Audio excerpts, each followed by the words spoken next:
Hi, very glad to see you on the channel. Before you start listening to the story, write in the comments whether you like the voice on the video. I always believed that our family was built on love and trust, but lately I have begun to see the slow decay beneath the surface. Every day, I wake up with a heavy heart, knowing that behind my smile lies a man burdened by humiliation and neglect. It started subtly at first, small, offhand comments that chipped away at my confidence.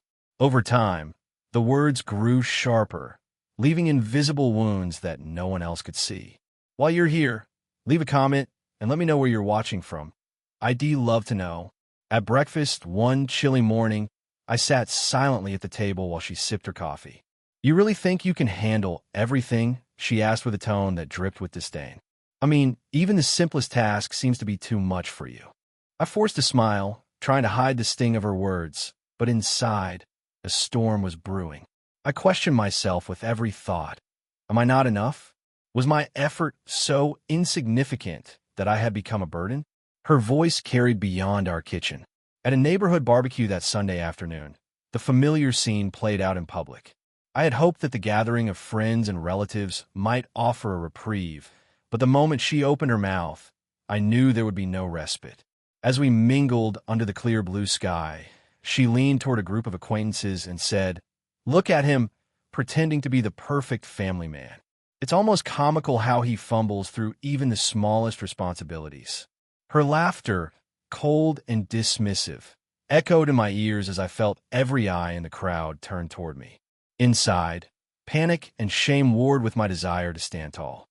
I stood frozen, feeling the weight of judgment in every whispered comment and sidelong glance. How did I end up here? I silently wondered, the warmth of the sun doing nothing to thaw the chill that gripped my heart. The barrage of ridicule was relentless, each laugh and snicker another nail in the coffin of my self-worth. In that moment, I felt isolated, invisible even, as if I were the only one who saw the truth behind the facade of our perfect suburban life. Later that evening, as I sat alone in the quiet of our living room, the silence seemed to mock my failure. I replayed the events in my mind, questioning every decision, every compromise I had made in the name of keeping our home intact. I have sacrificed so much, I thought bitterly, but at what cost? The reflection in the mirror revealed a man haunted by his own doubts, a man who had grown to tolerate the unspoken abuse rather than confront it. Yet, even as the bitterness threatened to consume me, a flicker of determination sparked in the darkness. Perhaps the time would come when I would finally speak up, when I would reclaim my dignity. But tonight, all I could do was sit with the pain, silently promising myself that I would one day break free from this suffocating cycle. I closed my eyes, wondering if tomorrow might be the day I find the strength to change everything. As the night deepens, so does the uncertainty about the future, leaving me suspended between resignation and the desperate hope for redemption. I always thought that I could endure the ridicule quietly, that my sacrifices for our family would be enough to silence the cruel laughter and backhanded comments. But one fateful evening, surrounded by the familiar faces of close friends at a celebration in our local community center, the unbearable weight of humiliation finally reached its climax. I had hoped that the evening would provide a brief respite from the constant barrage of insults and sneers. But as soon as we settled into the cozy warmth of the living room, the atmosphere shifted into an arena of verbal sparring. My wife, with her customary air of superiority, began to make jokes at my expense, her words laced with biting sarcasm that left no room for misinterpretation. I sat there, numb yet painfully aware of every barb that landed, each one chipping away at the last remnants of my pride. It felt as though every laugh, every amused whisper from the gathered friends, confirmed that I was nothing more than a failure, a weak, unambitious man unworthy of respect. The tension in the room mounted as the conversation turned increasingly personal. At one point, she leaned toward one of our longtime friends and remarked, "I never thought a man like him could ever manage a simple task without embarrassing himself." Her voice was clear and mocking, sending a ripple of laughter through the room. I felt the heat rising in my face as I tried desperately to calm the storm inside me, each word a reminder of the sacrifices I had made for our family. I thought of the quiet evenings, the missed opportunities, and the silent tears that I had hidden behind a veneer of normalcy. The accumulated weight of these moments was now too heavy to bear. In that moment, my internal dialogue became a fierce monologue of self-reproach and frustration. How long can I tolerate this mockery? Will I find the courage to stand up for myself? And more painfully, can I ever reclaim the dignity I once possessed? The breaking point came unexpectedly when a close friend, unaware of the undercurrents, joined in the ridicule. His comment, made in a half-joking tone, struck a chord too deeply. Maybe you should try doing something worthwhile for a change, instead of just sitting around looking defeated, he said aloud, his words echoing around the room. That was all I needed. The silence that followed his remark was thick with disbelief and the sudden realization that I could no longer allow my life to be reduced to a series of humiliations. I'm done pretending everything is okay, I finally declared, my voice steady yet trembling with the force of my emotions. Are you serious? She shot back instantly, a mixture of surprise and disdain in her tone. I'm serious, I replied, rising from my seat with a determination that shocked even me. I have sacrificed too much, and every sacrifice has been twisted into a tool for your amusement. I won't allow my worth to be measured by your cruel words any longer. For a moment, the room was consumed by an uneasy stillness. The air was heavy with the weight of unspoken truths, and as I stood there, I realized that this confrontation was not just about one moment of embarrassment. It was the culmination of years of enduring public humiliation and emotional neglect. I could see the shock in the eyes of those around me, and in that silence, I understood that our relationship had been irreparably fractured. My heart pounded in my chest as I grappled with the dual sensations of liberation and sorrow. In that decisive moment, I recognized that my sacrifices, once a testament to my commitment, had been misinterpreted as signs of weakness.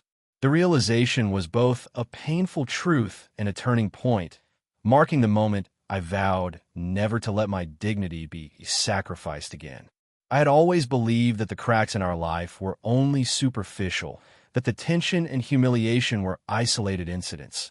But one ordinary afternoon shattered that illusion completely. I was tidying up the living room, an activity that had become a way for me to escape into my own thoughts, when I noticed something out of place behind a stack of old newspapers on a dusty shelf. My hand trembled slightly as I reached for it. A small, intricately carved wooden box that I had never seen before. Its surface was smooth and warm to the touch, contrasting sharply with the cold, indifferent air of the room. The box was unmarked except for a delicate emblem that I couldn't immediately place, and as I gently pried it open, a glimmer of something unexpected caught my eye. Inside, nestled on a bed of soft velvet, lay an expensive watch with a design so elegant that it screamed of high value. The watch was clearly meant for someone who appreciated refinement, not someone who lived a life filled with silent sacrifice and unacknowledged humiliation. My heart pounded in my chest as I examined every detail of the gift.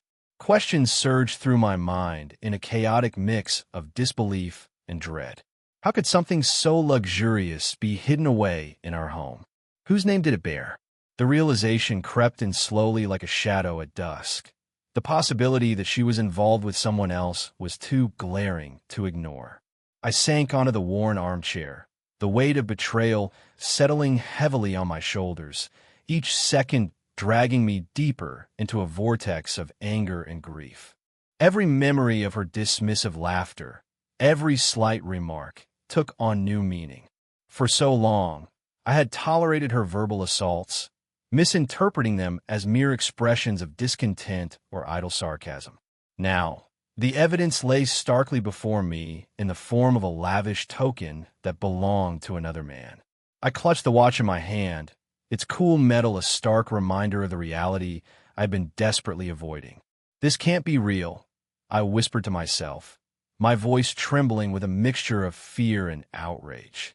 The room, once a familiar haven, transformed into a silent witness to my crumbling trust. I spent the next few hours piecing together fragments of evidence, recalling moments when her behavior had seemed odd, when she had been overly secretive about her phone, and when she would disappear for hours under the guise of errands or volunteering. Each recollection added a painful brushstroke to the portrait of betrayal I was forced to confront. Later that evening, as I sat at the kitchen table with the watch lying before me, I found myself in a dialogue with the only person who could validate my swirling thoughts, my own conscience. Am I seeing things clearly? I muttered into the quiet, my reflection in the window offering no answer, only the solemn gaze of a man betrayed. Deep inside, I knew that the evidence was irrefutable. Her cruelty, which I had endured for years under the guise of perfection, now revealed a calculated deception that extended far beyond the public humiliations. It was a secret world of lies she had constructed to justify her distance and to shield herself from accountability. The clarity of the moment was both liberating and devastating. I could no longer ignore the truth that every insult and every dismissive comment had been part of a narrative designed to distract from her own misdeeds. The shock was transforming into a steely resolve. I refused to let this betrayal define me, but I also knew that a rash confrontation would only serve to further erode the little dignity I had left. I realized then that I needed to gather indisputable proof, evidence that would stand up in the harsh light of scrutiny. It was not enough to feel betrayed. I had to expose the deception in a way that left no room for doubt. In that moment of painful clarity, I made a silent vow to myself. I would document every detail, every scrap of evidence, and confront this situation with a calm, calculated determination. My next steps would be meticulous, driven by the need to reclaim my sense of self and to ensure that justice, however personal, would eventually prevail. As the shadows lengthened outside, I resolved that my silence would be broken not by anger alone, but by the relentless pursuit of truth. After the painful clarity of that fateful evening, I realized that the passive acceptance of my suffering was no longer an option. The betrayal that had haunted me for so long had ignited a fire within me, a burning determination to reclaim the dignity that had been stripped away piece by piece. I spent sleepless nights poring over every detail of our life together, revisiting every conversation, every subtle clue that I had once dismissed, now seen as a calculated step in a larger scheme. The discovery of the expensive gift had been a turning point. Its cold metal now symbolized the facade she maintained and the lies she wove around our existence. Determined to expose the truth and regain control, I began meticulously planning my counterattack. My first step was to replace that symbol of deceit with a counterfeit so expertly crafted that even an expert might hesitate before noticing the difference. With careful precision, I procured a replica that mirrored the original in design but lacked any true value, a silent yet potent message that nothing in her fabricated world was genuine. I remember sitting in my study one late night, the dim glow of my desk lamp illuminating my workbench as I held a fake gift in my hand. "This is it," I muttered to myself, my voice a mix of steely resolve and bitter irony. "Every lie deserves its mirror." I spent days perfecting the switch, ensuring that the counterfeit would be indistinguishable from the real thing to the casual observer, a meticulous operation executed with the precision of a man who had nothing left to lose. But the plan went far beyond a simple replacement.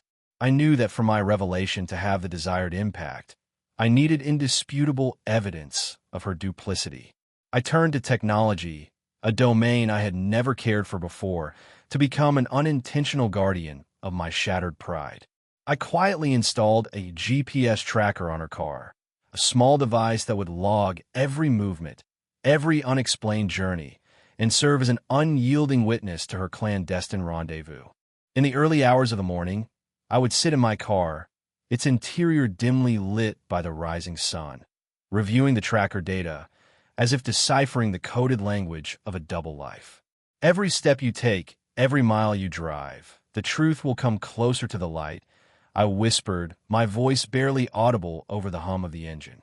I also set up a discreet system of alerts on my phone to notify me whenever the car deviated from its usual routes.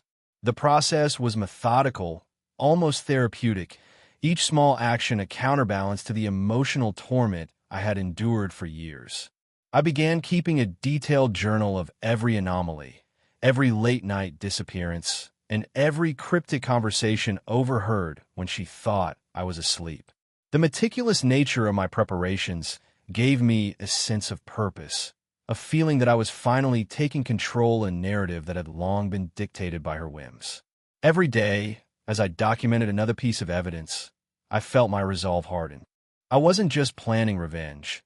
I was constructing an undeniable case that would force the truth into the open and strip away the veneer of respectability she had so carefully curated. I knew that when the moment arrived, the evidence I gathered would speak for itself, leaving no room for denials or excuses. The plan was not driven by a desire for petty retribution, but by a need to restore a sense of justice that had been lost in the shadows of deceit. Now, with the counterfeit gift secured and the tracker in place, I felt a calm determination settle over me, a readiness to expose the elaborate web of lies and to finally confront the person who had tormented me with both silence and betrayal. In the quiet moments before sleep, I often found myself reflecting on the transformation that had taken place within me. I was no longer the man who silently endured humiliation. I was a man reborn from the ashes of his own despair, ready to reclaim his life and his honor. The plan was set, and with each passing day, I inched closer to the moment when the truth would be revealed, irrevocably changing the course of my life. I had never imagined that the day would come when I would have to confront the painful truth in a public setting. Yet there I was, parked outside a fancy restaurant with my heart pounding in my chest like a drum of war. The soft hum of the city's evening rush contrasted sharply with the intense silence that had settled within me as I watched her drive in. I had tracked her movements for weeks, the data from the GPS tracker now forming an undeniable pattern of secret rendezvous. Tonight, the evidence was all there. She had arrived with an air of confidence and an expensive handbag clutched tightly in her hand, a stark symbol of the life she led away from the life we once shared. Stepping into the opulent dining room, I could feel the weight of every stolen moment pressing on my soul. The polished silverware, the gentle murmur of conversation, and the soft clink of wine glasses created an atmosphere of refined elegance that only deepened the sting of betrayal. I scanned the room until my eyes landed on her. Seated in a private booth near the window, her expression one of relaxed superiority as she laughed softly at something said by a well-dressed stranger. The sight was almost surreal, a vivid confirmation of the double life she had led. My pulse quickened as I took a deep breath and slowly approached their table, each step measured and resolute. I could feel the eyes of curious onlookers, but I had long since learned to drown out the noise of the world with my inner truth. When I reached the table, time seemed to slow, every detail etched into my memory. The man beside her reached across the table and placed a small, elegantly wrapped gift in her hands, a gift that spoke volumes of affection and intimacy, a token meant solely for her. I paused for a heartbeat, absorbing the scene before me, before I calmly slid into the seat opposite them. The shock on their faces was immediate and palpable, and for a moment, the restaurant fell into an uncomfortable silence that stretched on like a tightrope. I met her gaze steadily, my eyes dark with a mix of sorrow, anger, and an almost clinical resolve. "How long have you been living this lie?" I asked, my voice surprisingly calm despite the storm raging within me. Her eyes widened, and the man shifted uncomfortably in his seat, clearly unprepared for such an intrusion. She began, but I cut her off with a raised hand. "I know everything," I continued, each word measured and deliberate. "The tracker, the secrets, every detail that you thought could remain hidden behind a facade of false charity and empty promises. I once believed that the sacrifices I made were a testament to my love and commitment, but now I see that they were nothing more than the building blocks of your deception. A murmur rippled through the small gathering of diners who had witnessed our confrontation, their eyes fixed on our table. The man tried to speak, but I held up my hand again, silencing any further comment. "This gift," I said, nodding toward the present still resting on the table, "is a symbol of the affection you thought you deserved, a sentiment that has no place in the truth of our lives." My voice did not waver as I laid out every painful detail of the evidence I had collected, my words echoing the silent suffering of years spent in ignorance. The restaurant, once a haven of civility and warmth, now felt like a stage for my final act of revelation, a stage upon which the truth would no longer be obscured by lies. "I trusted you," I said softly, the finality of my tone leaving no room for denial. "And now, I can no longer remain silent." For a long, agonizing moment, she stared at me with a blend of fear and fury, her eyes pleading for escape even as the truth pinned her in place.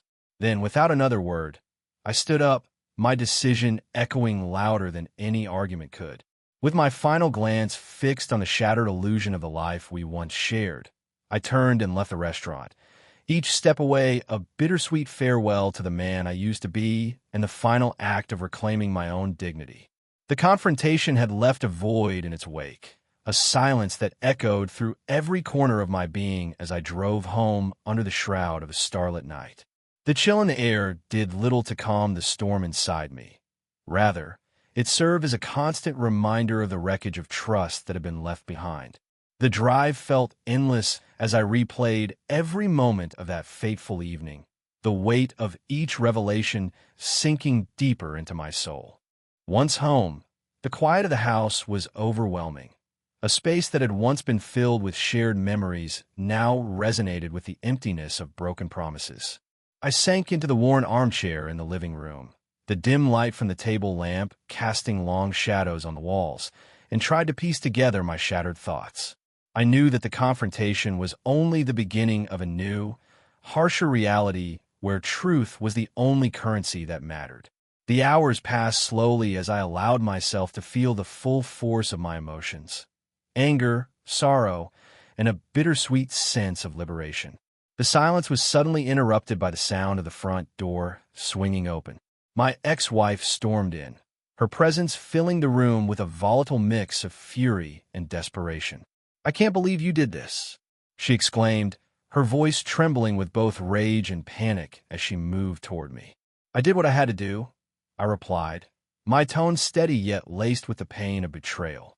"You're ruining everything," she cried, her hands gesticulating wildly as she struggled to make me understand that she was the victim in this scenario. I stood, the remnants of our past colliding with the reality of our present, as I tried to shield myself from her barrage of accusations. "No, you're the one who tore our life apart with your lies and deceit. I won't be your scapegoat anymore," I said firmly, each word an affirmation of the newfound strength I had discovered within me.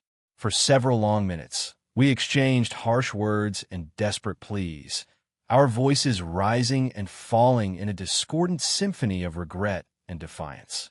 In the midst of our heated argument, I could sense her attempts to manipulate the narrative, to twist the events into a story that would paint me as the villain. But I held firm, the evidence of her betrayal a silent testament to the truth that could no longer be denied. "You can try to shift the blame, but the facts are irrefutable," I stated, my voice echoing with a calm certainty that belied the turmoil raging within. "I won't allow you to gaslight me any longer." Her eyes flashed with indignation, and for a moment, the room seemed to pulse with the intensity of our clashing wills. As the confrontation escalated, I felt a sense of clarity wash over me, a realization that this moment, however painful, was my final step toward reclaiming my life. I knew that staying in this toxic environment would only prolong the suffering, and that the path to healing lay in walking away from the cycle of blame and manipulation. "I am done trying to fix what's been broken," I declared, my voice resonating with finality as I made the decision that would redefine my future. The look of disbelief on her face was a stark reminder of the years we had wasted clinging to a facade of normalcy, even as the foundation of our relationship crumbled beneath us. With each passing second, the oppressive weight of our shared past grew lighter, replaced by a growing sense of resolve that I had not felt in years. I gathered my few remaining belongings, a collection of memories that no longer held any solace, and stepped out into the cool night, leaving behind a life that had been marred by deceit and cruelty. Every step away from that house symbolized a liberation from the chains of emotional torment, a quiet revolution against the manipulation that had once dictated my every move. As I walked away into the unknown, I felt both the sting of loss and the exhilarating promise of a future free from the shadows of betrayal. I had finally found the courage to embrace the truth, and with it, the hope that a better life awaited me beyond the confines of that fractured home.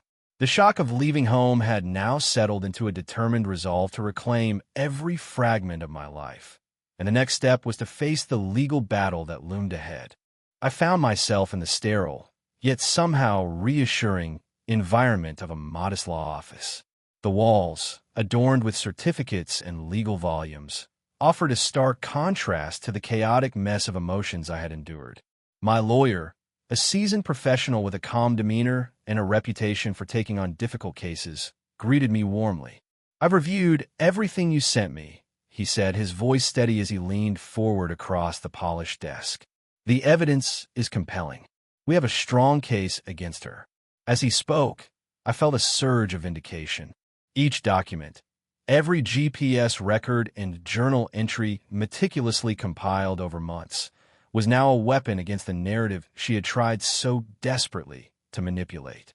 I explained in detail how every instance of her deception, every whispered secret, had built a mountain of evidence that could no longer be ignored. My lawyer listened intently, nodding as he took notes, and then outlined our strategy. "We're going to present your case with all the facts, leaving no room for ambiguity," he assured me. "Your dedication to gathering the truth speaks volumes about your character." The plan was to counter her carefully constructed image of a victim with undeniable proof of her betrayal. In a series of meetings with attorneys from both sides, I was forced to relive the painful memories. Yet with each retelling, my resolve grew stronger. In one pivotal meeting with a panel of mediators and legal experts, the atmosphere was tense as my wife attempted to shift the blame. Seated across from me at a long conference table, she presented herself with feigned sorrow, her voice wavering as she declared, "I never intended to hurt anyone. I was simply trying to cope with a difficult life." I could barely contain the irony in her words as I prepared to counter them. With calm precision, I rose and addressed the assembly. "I have nothing but the truth to present," I began, my voice echoing off the walls of the room. "Attached are the records of my efforts to document every instance of your misrepresentation. The tracker data, the hidden receipts, and my personal journal collectively reveal a pattern of deceit." The room fell silent as I laid out the evidence before them. My lawyer interjected, "These documents are irrefutable. They not only prove the occurrence of the extraneous relationship, but also the negligence in maintaining the integrity of your shared responsibilities." I could feel the tension intensify as her attorneys scrambled to reframe the narrative. One of them, with an air of desperation, said, "This is all circumstantial and driven by personal vendetta." I met his gaze firmly, replying, "Circumstantial? Every detail has been corroborated with concrete proof." Her facade of the innocent victim was rapidly crumbling under the weight of the facts. As the discussion progressed, it became evident that the power dynamics had shifted irreversibly in my favor. I left the meeting with a sense of quiet satisfaction, knowing that justice was no longer a distant hope, but an impending reality. In the days that followed, as I sat in my modest apartment reviewing the legal documents, I realized that the true victory was not merely in exposing the lies, but in reclaiming the dignity that had been eroded over time. I knew that the legal battle was just beginning, yet I felt a confidence that I had not felt in years. The process would be arduous, filled with court appearances, negotiations, and further emotional trials, but I was prepared to face it head-on. With each new piece of evidence and every statement that countered her skewed narrative, I was rebuilding not only my legal case, but also my sense of self. I had transformed from a silent sufferer into a man who would no longer allow deceit to define his destiny. The weight of the past no longer burdened me.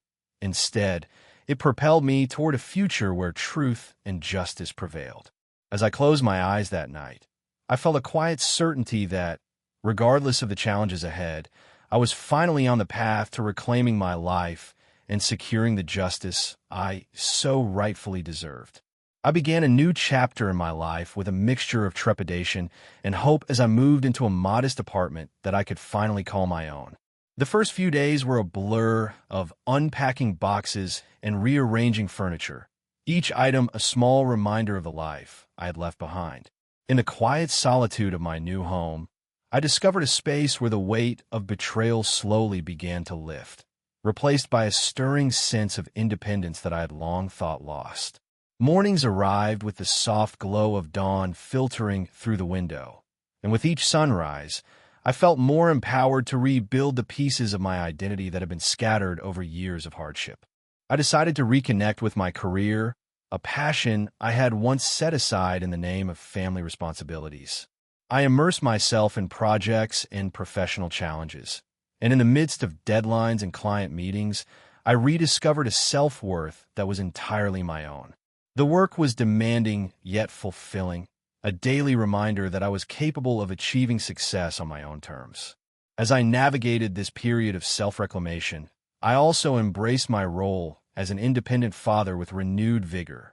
Weekends became cherished times for adventure and heartfelt conversation with my children, who slowly began to see me not as a broken man, but as someone determined to create a brighter future. Their laughter filled the modest rooms of our new home, and every shared meal, every quiet moment of storytelling, was a reaffirmation that life could indeed be joyful after despair. I remember one evening as we sat together on the worn-out sofa, my daughter's eyes alight with curiosity as she asked, "Do you think you'll ever be happy again?" The question, so innocent and piercing, stirred something deep within me, and I replied softly, "I believe happiness is a journey, and every step we take brings us closer to it." Those words, simple yet profound, echoed in the silence of that living room and filled me with a quiet optimism. Meanwhile, the unraveling of my ex-wife's once perfect life became a silent undercurrent to my own transformation. News of her financial struggles and public disrepute reached our small town quickly, and I could not help but notice how her carefully constructed image was crumbling under the weight of her own actions. I heard whispers among neighbors and observed the sympathetic glances of those who once admired her, now turning to pity as the consequences of her choices became painfully evident. In a brief encounter at a local grocery store, an old acquaintance remarked, "I heard she's not doing so well these days." I nodded silently, feeling a complex mix of satisfaction and melancholy.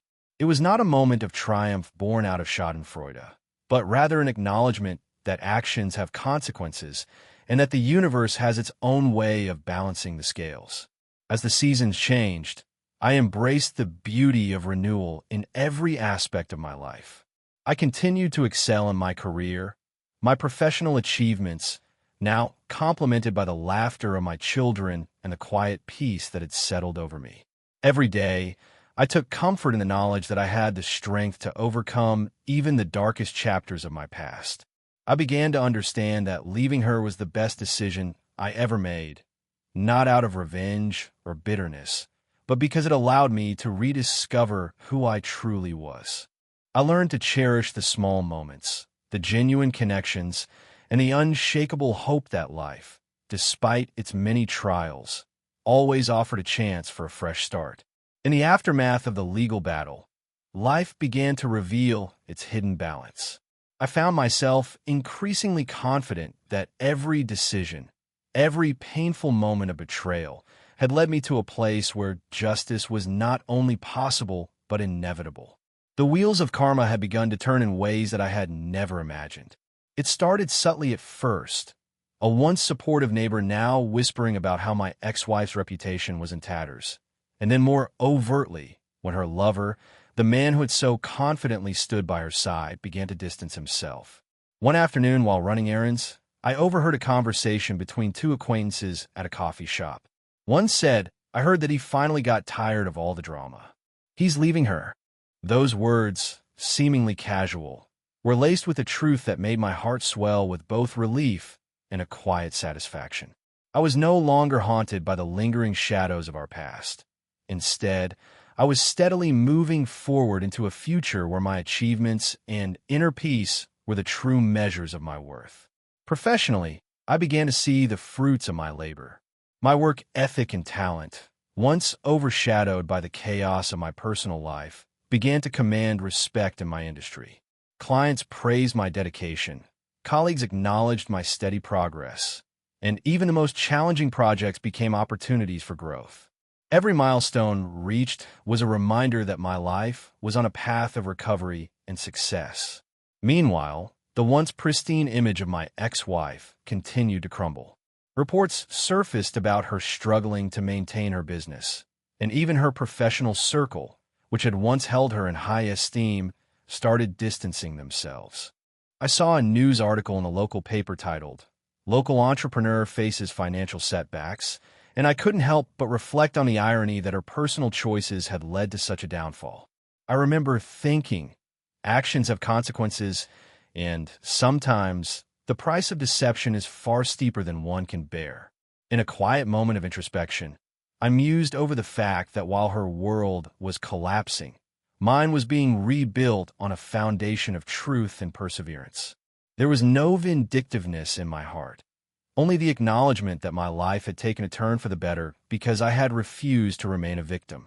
I continued to work diligently, and the respect I earned in my profession eventually translated into financial stability that I had never dreamed possible during those darker days. One evening, as I sat with a close friend over dinner, the conversation naturally turned to the past. "Do you regret everything you had to go through?" My friend asked quietly, his eyes full of genuine concern. I paused, considering the journey that had brought me here. I don't regret facing the truth, even though it was painful.